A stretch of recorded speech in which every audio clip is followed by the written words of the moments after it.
Hi guys, how are you? I hope you all are doing well. So today I'm uploading my video regarding the taxation of the VDA. Basically, two new sections has been added. One about taxation of the VDA that relate to section 115 BBH and second is TDS on VDA. For that we have section 194S that tells us what will be the rate of the TDS on VDA. And so let's get started. We will start with what is the VDA. Basically, what is the full form of the VDA? It is virtual digital asset. As we all know about the cryptocurrency, that is I think Bitcoin. You all aware about the Bitcoin. Everyone knows what is the Bitcoin. So I have just created a basic definition of the VDA, that is anything which is created outside of the central bank or virtual digital asset created by the individuals. People in general refer to these digital assets as cryptocurrency, but actually they are not. So if you guys wants me to create a video about the VDA, what is VDA, with full and detailed description, just comment down below me in comment section. I'll upload a different video for the definition of the VDA. So we have first section that is about taxation of the VDA. What is the taxation and tax rate of the VDA and when it is introduced. So section 115 BBH has been introduced recently about taxation of the VDA. It is applicable from the assessment year 2023 to 24, that is from 1st for 2022 financial year 1/4/2022. Tax rate. So if we will talk about the tax rate on the VDA. So income from transfer of the VDA is taxable at the rate of 30%. Basically, no head has been defined for the taxation of the VDA where the income of the VDA will be taxable. So for the time being, we will consider that the income from transfer of the VDA will be taxable under the other sources, income from other sources. So basically, I am noting it down there, head, that is income from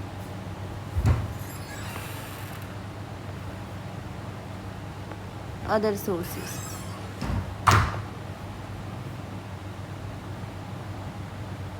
So now is next part. So we have discussed about the applicability, what is the tax rate and the head of the taxation of the VDA.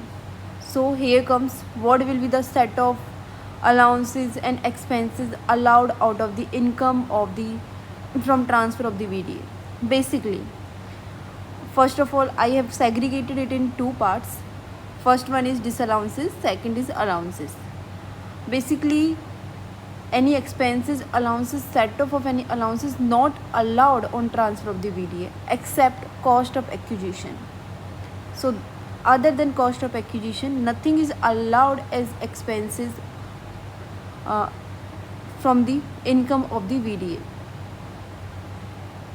So we can take only a reduction, we can take only cost of acquisition as an allowances or as an expense.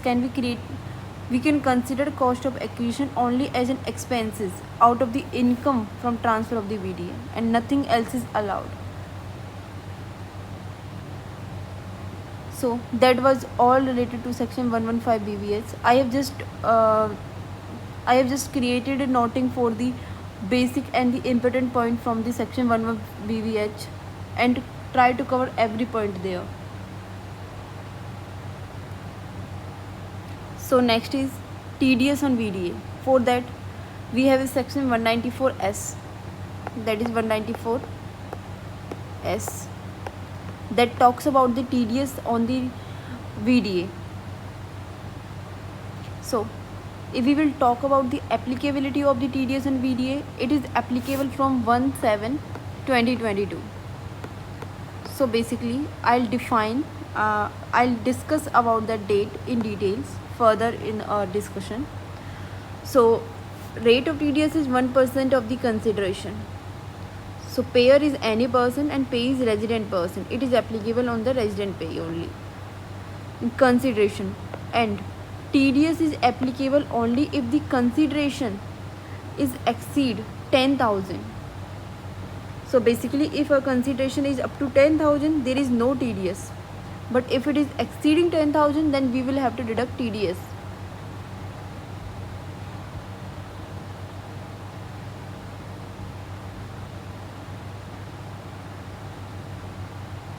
Now we will talk about the TDS provisions. So there is first provision that the TDS on the VDA is not applicable if, wait a sec, uh, mm,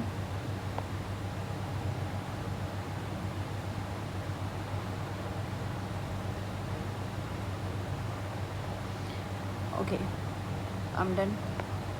Okay, so basically, in case of individual and HUF, they have business or profession, and the turnover from the business is less than 1 crore or up to 1 crore, or gross receipt from profession is up to 50 lakh or less than 50 lakh, and consideration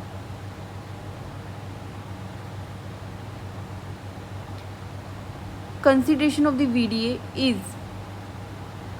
more than 50,000, then the person will have to deduct TDS. So here I am giving you an example. Let me give you an example. For an example,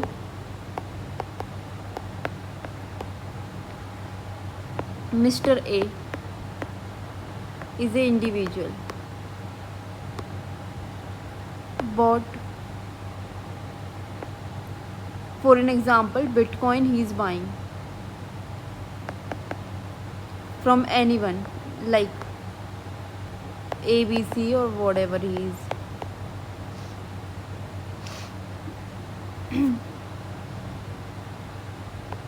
He is in profession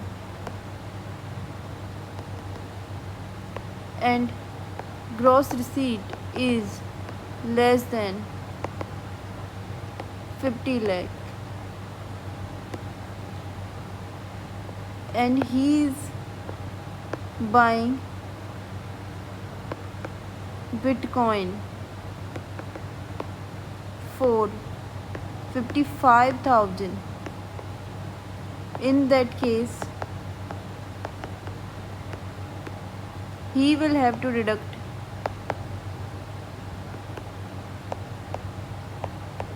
TDS at the rate of 1% on 55,000. That is a case related to applicability.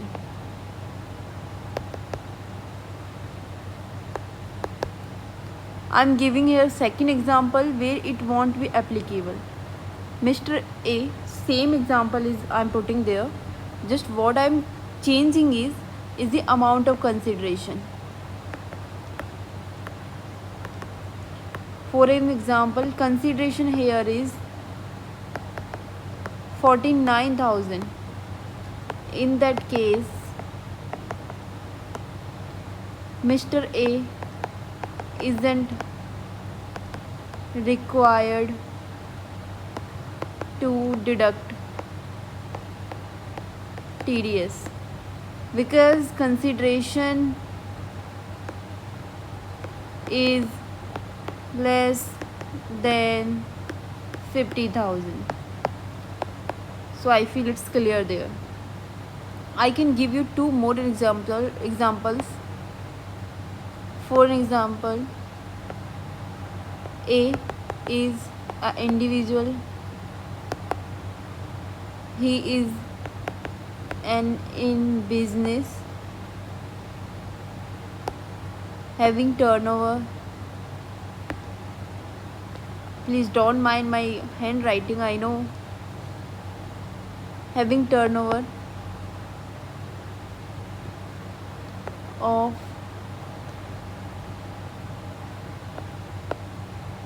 for example, I am taking there only 1 CR. 1 CR. Here his turnover is 1 CR. And consideration is 49,000. Then there is no requirement for TDS. One more example, same is the case, but turnover of business is 1.5 CR. In that case, and consideration is 49,000. Okay, in that case, although consideration is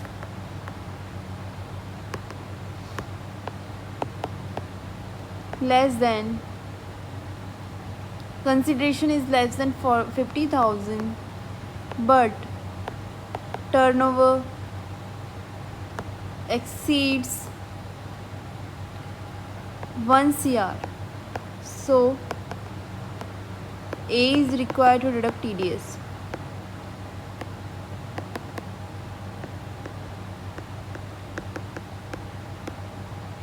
So all clear, I feel. If anyone still face any issue, they can connect with me on one-to-one session and can comment down below in comment section that they are not clear on that particular point. So I have clearly marked that point there. Applicable if business turnover less than or up to 1 CR, gross receipt from profession is up to 50 lakhs or less than 50 lakhs, and consideration is more than 50,000, only then they are required to deduct TDS at the rate of 1%. If turnover is less than up to 1 CR, gross receipt less than up to 50 lakhs, and consideration is less than or equal to 50,000, then there is no requirement of TDS. No TDS. And second point is, in case consideration is in kind or partially in cash and partially in kind, in that case, payer is liable to ensure that the tax is paid on such consideration.